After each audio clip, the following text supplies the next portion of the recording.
Fala galerinha, aqui é o professor João Arthur para mais uma aula de Geografia, turma do 8º ano, segundo bimestre. Hoje o tema da aula vai ser o país Canadá, então a gente vai falar sobre os aspectos físicos, os aspectos demográficos e atividades econômicas desenvolvidas no Canadá. Então vamos lá. Tá aí o mapa do Canadá, né, o mapa físico do Canadá. Observa-se que a parte mais escura, né, em tom marrom ou avermelhado, é as partes mais altas.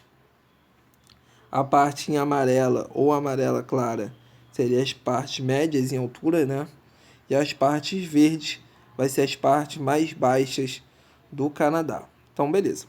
A parte mais vermelhada se chama montanhas rochosas no mapa. Montanhas rochosas são características de montanhas. São montanhas formadas a partir de encontros de placas tectônicas. Nesse meio das montanhas rochosas, ela vai do Alasca até a América Central. Na parte verde, você tem a característica de planície. São locais onde a altitude chega até 200 metros, ou ao nível do mar.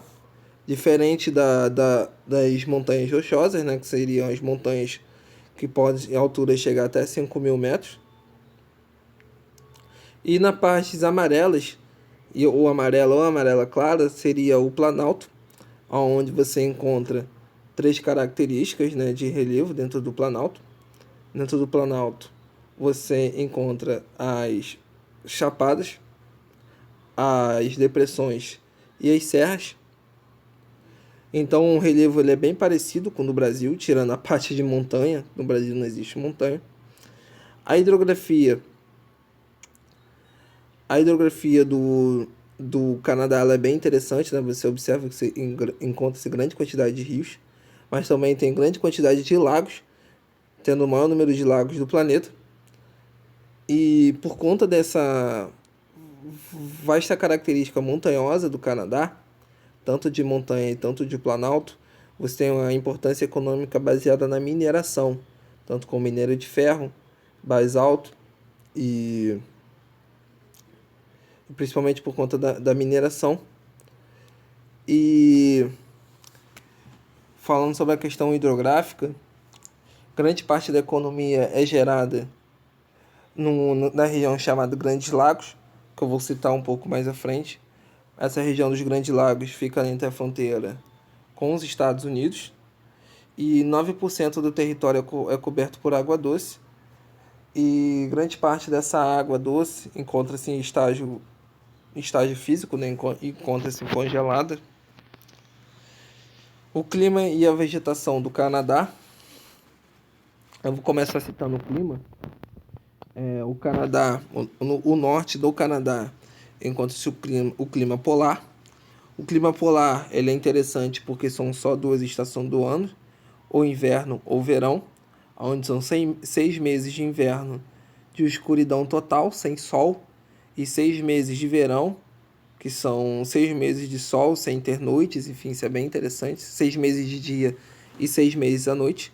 Clima polar, não preciso nem comentar, é um clima extremamente frio e seco.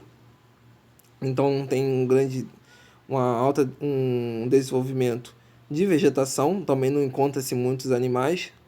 No clima polar você só vai encontrar o próprio animal que vive ali, o urso polar, focas e leões marinhos. Na parte das montanhas rochosas você encontra o frio da montanha, que é um clima frio e seco, com ar bem rarefeito, por conta dos efeitos da altitude.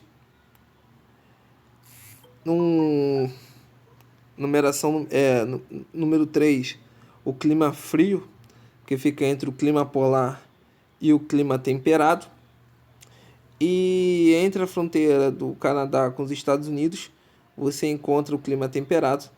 É um clima característico das 4 estações bem definidas.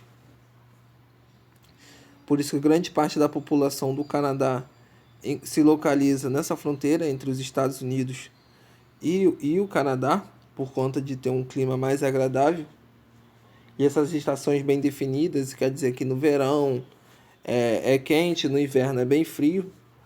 No outono as folhas caem e na primavera as folhas e as flores abrocham e aparecem, certo? Você também percebe se corrente marítima, né?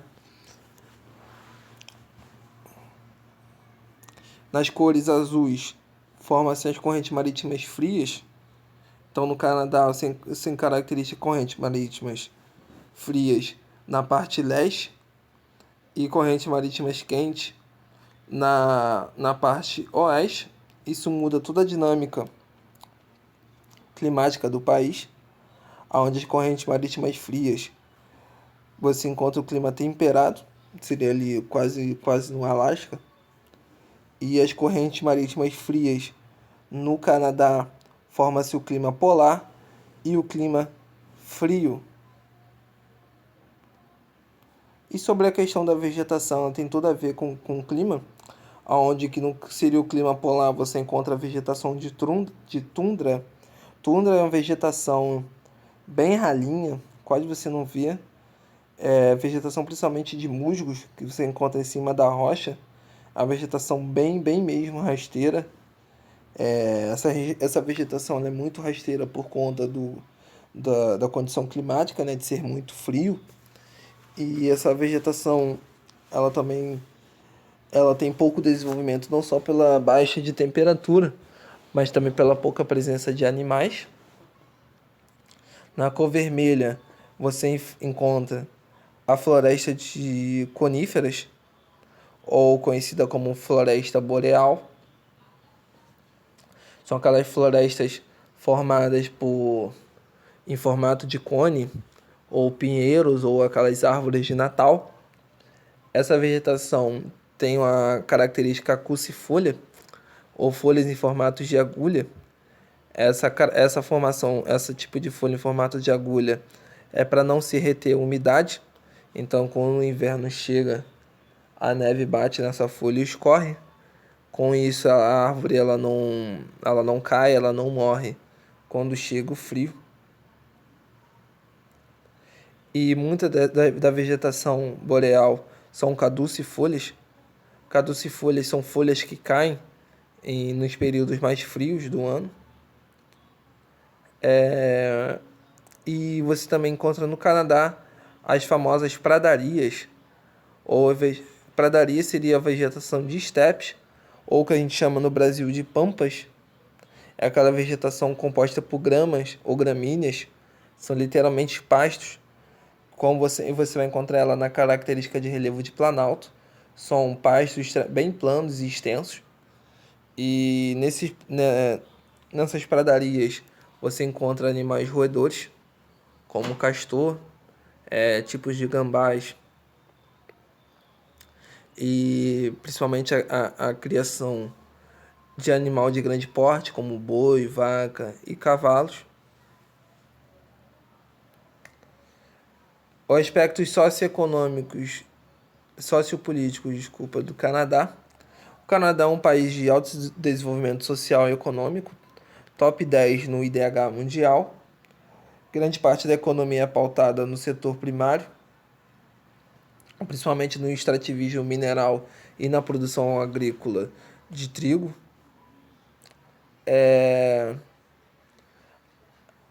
A população canadense ela vive um baixo crescimento vegetativo, nascem poucas pessoas no Canadá, e o crescimento da população ela vem a partir da grande onda de imigrantes que buscam a vida no Canadá. Esses imigrantes são oriundos da América Latina. A maior parte da população vive na região dos Grandes Lagos, aqui onde fica a capital Ottawa. E essa região dos Grandes Lagos abriga uma grande atividade mineradora e uma atividade portuária comercial, por ser um ponto de entrada e saída do Canadá, não só por conta de ter a capital do país, mas também próximo às grandes cidades norte-americanas, como Chicago, o estado de Nova York, por exemplo, e Massachusetts. E as principais cidades do Canadá é Ottawa, Montreal e Vancouver. Essas cidades formam grandes centros e conglomerados urbanos. Essa foi mais uma aula. essa aula termina o segundo bimestre. Qualquer dúvida é só procurar nas minhas redes sociais, ou no WhatsApp, ou no Instagram, @profjarthur. E fiquem com Deus e até a próxima.